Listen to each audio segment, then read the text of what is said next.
Howdy y'all, and welcome to the second part of the SOFC Educational Workshop Series. This event is being hosted in conjunction with the Office of Student Organization Leadership and Development, or SOLAD.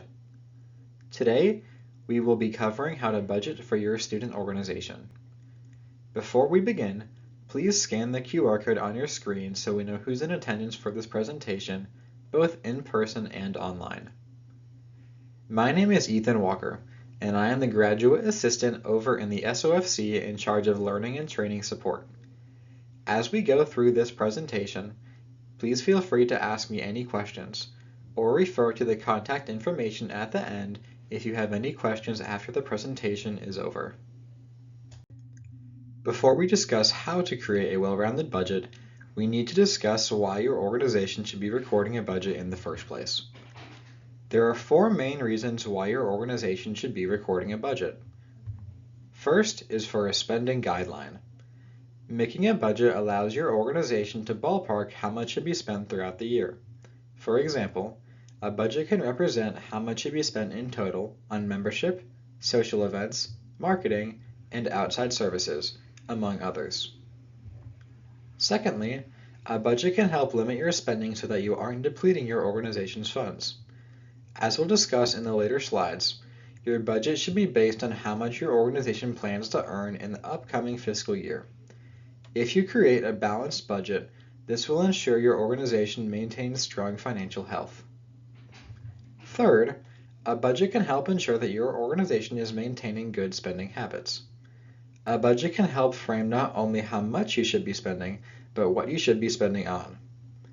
If you notice that your organization is spending an excessive amount on one functional area, even if your total spending does not exceed your limits, you can refer to your budget to determine where you can cut back. Finally, budgets can help you report on the total spending for each functional area within your organization. If you maintain accurate financial records, you can refer back to the budgets in previous years to determine how much was spent on any given area in any given year. You can use this historical information to properly create budgets for the upcoming year. If you have any questions about how to maintain accurate financial records, please refer to Part 1 of this educational workshop series, Tracking Your Organization's Finances. Before we discuss how much you should be spending, let's cover the foundations of an income statement. There are two main categories of transactions that will pass through your organization: income and expenses. Income refers to any money that your organization receives from customers, donors, or members, often in the form of merchandise, dues, or donations. Meanwhile, expenses refer to any money that your organization pays to outside vendors, organizations, or individuals, often in the form of goods and services. For the purposes of simplifying your financial records, expenses are any transaction that decreases your account balance, while income is any money that increases your account balance. Pictured on the right is an example income statement. Income is recorded at the top, and expenses are recorded at the bottom. The last line, net income, refers to the total amount of money that your organization makes or loses in the given fiscal period. If your income equals your expenses, your net income will be zero. This is called breaking even. If you want to prevent your organization from losing money, and therefore depleting your organization's funds, craft your budget so that income equals or exceeds expenses. Standard practice is to balance your budget so that income equals expenses. However, based on the needs and financial health of your organization, this can vary. If you have specific questions about how much your student organization should be spending, feel free to reach out to us for a consultation. Balancing your budget ensures that you aren't exceeding your spending limits. As mentioned, a balanced budget, also called breaking even, is where revenue equals expenses. Revenue is another term for income, so throughout this presentation, you may hear those terms used interchangeably. Set your yearly budget based on your expected income so that you aren't exceeding your financial limits. Knowing how much to spend is important, but it's only part of the picture. Your student organization must also know what to spend money on.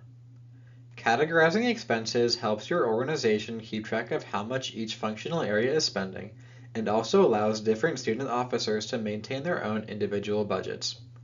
For example, instead of having a lump sum budget, which simply means all the categories are grouped into one, you can divide your budget into different functional areas based on the types of goods and services your organization needs.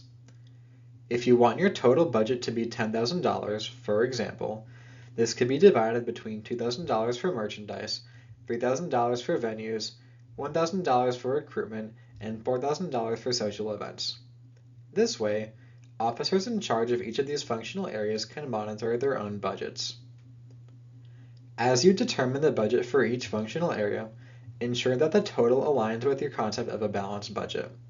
That is, the combined total across every functional area should not exceed the total amount your organization is willing to spend. Now that you know how much to spend and what you should be spending on, where do you begin?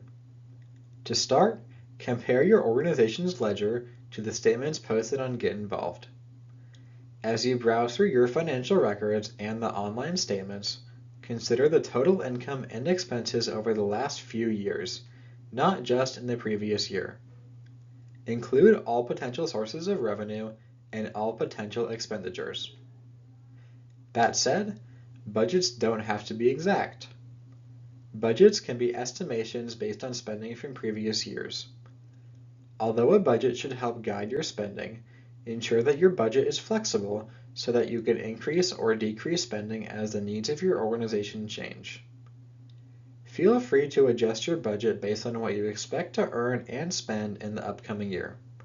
For example, if you have a fundraiser every other year, don't budget for a fundraiser if you don't plan to have one this year. You may be wondering if you have to go through each individual Get Involved monthly statement and add up the values to determine your total monthly spending and total monthly earnings for that month. We have good news. Get Involved has visuals that display these numbers for you. Next to your organization's name on the Statements tab in Get Involved, press the pie chart link to see a visual display of your total spending and total earnings for each SOFC account across the last 12 months. Each pie chart breaks down income and expenses by category, and by hovering over the colors on the graph, you can see the total dollar amounts for each category. Furthermore, by clicking the labels on the bottom, you can add or remove categories as you like. Some quick announcements before we wrap up this presentation. The final part of this educational workshop series will be happening on Thursday, November 6th at 2 p.m. here in Coldis 146, where we'll go over how to reconcile your SOFC accounts. Additionally, if you want to refer back to this presentation or our presentation over Part 1, how to track your organization's finances, please scan the QR code on the screen to be redirected to our SOFC on-demand video library. Furthermore, we have some upcoming events in the SOLAD office. On Thursday, October 30th at 10 a.m. in Coldis 144, SOLAD is hosting an event focusing on retention and recruitment for any student officer. SOLAD also hosts recurring consultations for any student organization officer, both in person and virtual. Student leaders can meet with staff members to discuss topics such as recruitment, risk management, and event planning, among others. Feel free to scan the QR code on the screen to register for either of these events. If you have any questions about anything that I've covered in this presentation, or any other questions about how to use the resources at the SOFC or SOLAD, please refer to the contact information on the screen, as well as our office locations and business hours. Thanks and gig 'em!